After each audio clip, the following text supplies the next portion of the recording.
Assalamualaikum warahmatullahi wabarakatuh. Halo adik-adik semuanya, berjumpa kembali dengan Kak Ana di channel Edukasi Eksis. Hari ini kita akan belajar tentang isi kandungan surah At-Tin. Nah, kira-kira bagaimana ya materinya?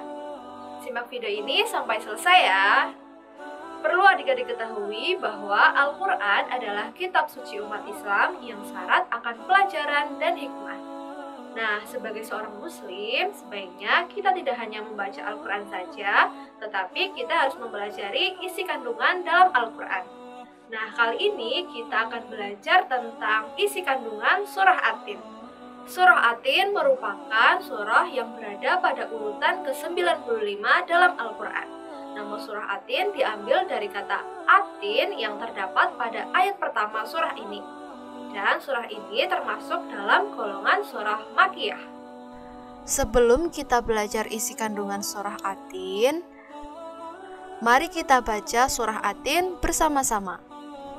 Bismillahirrahmanirrahim.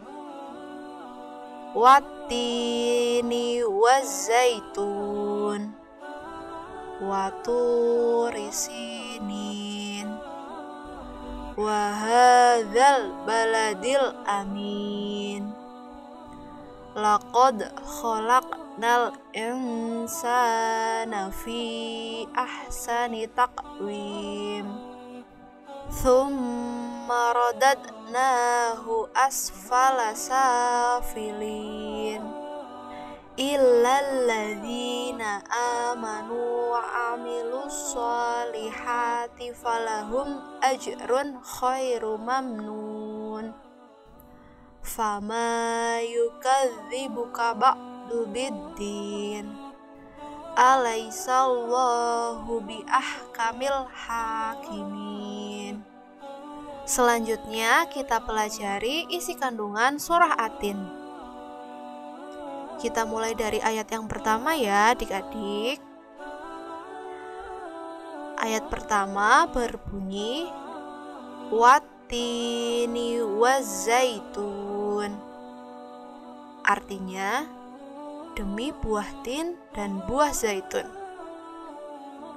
Isi kandungannya, di ayat pertama surah At-Tin ini, Allah Subhanahu wa Ta'ala bersumpah dengan menyebut buah tin dan buah zaitun. Disebutkannya buah tin dan buah zaitun karena kedua buah ini adalah buah yang istimewa yang kaya akan manfaat. Selain itu, asal buah ini merujuk pada daerah di sekitar Baitul Maqdis, yaitu tempat di mana Allah Subhanahu wa Ta'ala mengutus Nabi Isa alaihi salam. Selanjutnya ayat yang kedua berbunyi wa turi sinin, yang artinya demi gunung Sinai. Isi kandungannya yaitu Allah bersumpah kembali dengan menyebut Bukit Sinai. Keistimewaan dari Bukit Sinai adalah bahwa di tempat tersebut Nabi Musa alaihi salam menerima wahyu dari Allah Subhanahu wa Ta'ala. Selain itu, dalam peristiwa Isra Mi'raj, Nabi Muhammad SAW juga sempat singgah untuk beberapa saat di bukit tersebut dan melaksanakan sholat sebagai bentuk penghormatan untuk tempat tersebut. Dan di Bukit Sinai ini juga terkenal dengan sebutan Jabal Musa. Selanjutnya, ayat yang ketiga berbunyi wa hadzal baladil amin, yang artinya dan demi negeri Mekah yang aman ini. Di ayat ketiga, Allah Subhanahu wa Ta'ala bersumpah dengan menyebut kota Mekah dengan istilah Al-Baladul Amin, yang artinya negeri yang aman dan damai.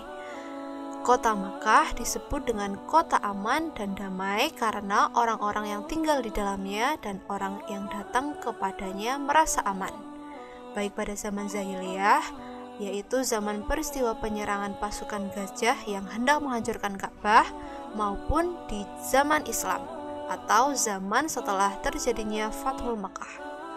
Nah, selain itu, kota Mekah menjadi istimewa karena kota ini merupakan tempat dilahirkannya dan diutusnya Nabi Muhammad SAW.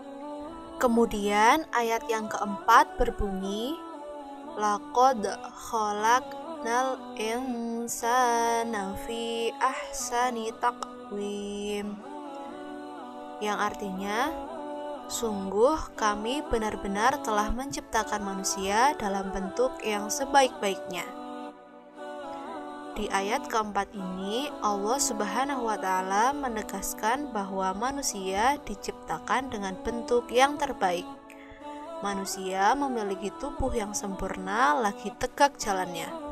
Manusia memiliki kaki yang kuat dan tangan dengan segala manfaatnya, sehingga dapat digunakan untuk bekerja. Manusia dihiasi dengan akal, lisan, dan kelebihannya atas makhluk yang lainnya. Hal ini pula yang memungkinkan manusia untuk dapat beraktivitas, beribadah, dan banyak melakukan amal kebaikan. Lalu ayat kelima berbunyi, tsumma radadnahu asfala safilin, yang artinya, kemudian kami kembalikan dia ke tempat yang serendah-rendahnya. Di ayat ini Allah Subhanahu wa Ta'ala juga memberi ancaman kepada manusia bahwasanya mereka akan dikembalikan ke tempat terendah lagi hina, yaitu neraka, apabila dengan kesempurnaan penciptaan tersebut ia tidak mensyukuri dengan banyak melakukan amal kebaikan ataupun durhaka kepada Allah dan melanggar aturan agama. Selanjutnya ayat ke-6 berbunyi, illalladzina amanu wa amilus solihati falahum ajrun khairu mamnun, yang artinya, kecuali orang-orang yang beriman dan mengerjakan kebajikan, maka mereka akan mendapat pahala yang tidak putus-putusnya. Kehinaan yang disebutkan dalam ayat kelima akan Allah berikan pengecualian bagi mereka orang-orang yang istiqomah dalam keimanannya. Sebab Allah Subhanahu wa Ta'ala menjanjikan pahala khusus bagi orang-orang yang istiqomah dalam keimanannya dengan pahala yang kekal dan tidak terputus, yaitu surga. Selanjutnya ayat yang ketujuh berbunyi, fama yukadzibuka ba'du biddin, yang artinya, maka apa alasanmu wahai orang kafir mendustakan hari pembalasan setelah ada bukti-bukti itu? Nah, di ayat ketujuh ini Allah Subhanahu wa Ta'ala memberikan sindiran kepada orang-orang kafir yang telah mendustakan hari kiamat yang pasti datangnya. Maka dari itu, sebagai seorang muslim, kita harus meyakini akan datangnya hari kiamat sebagai jalan untuk terus memperbaiki diri menjadi pribadi yang lebih baik. Dan ayat yang terakhir berbunyi, alaisallahu biahkamil hakimin, yang artinya, bukankah Allah hakim yang paling adil? Nah, di ayat ini Allah Subhanahu wa Ta'ala menyatakan bahwa dialah hakim yang paling adil keputusannya di antara hakim-hakim yang adil lainnya. Allah memberi keputusan atas segala persoalan. Sekecil apapun perbuatan manusia, baik itu berupa kebaikan atau keburukan, pasti akan diadili dan dibalas oleh Allah Subhanahu wa Ta'ala. Dari surah Atin ini, kita dapat mengambil hikmah atau pelajaran yang berharga. Di antaranya yaitu, yang pertama, Allah menciptakan buah tin dan buah zaitun untuk kita ambil manfaatnya. Yang kedua, mensyukuri kesempurnaan tubuh kita dengan cara banyak beribadah dan berbuat baik. Yang ketiga, meyakini hari akhir sebagai muhasabah diri. Yang keempat, selalu berperilaku adil. Nah, adik-adik, itu dia ya materi tentang isi kandungan surah Atin. Semoga materi ini bermanfaat untuk kita semua. Jangan lupa share video ini ke teman-teman kalian ya. Dan jangan lupa juga untuk like, komen, dan subscribe channel Edukasi Eksis. Terima kasih. Wassalamualaikum warahmatullahi wabarakatuh.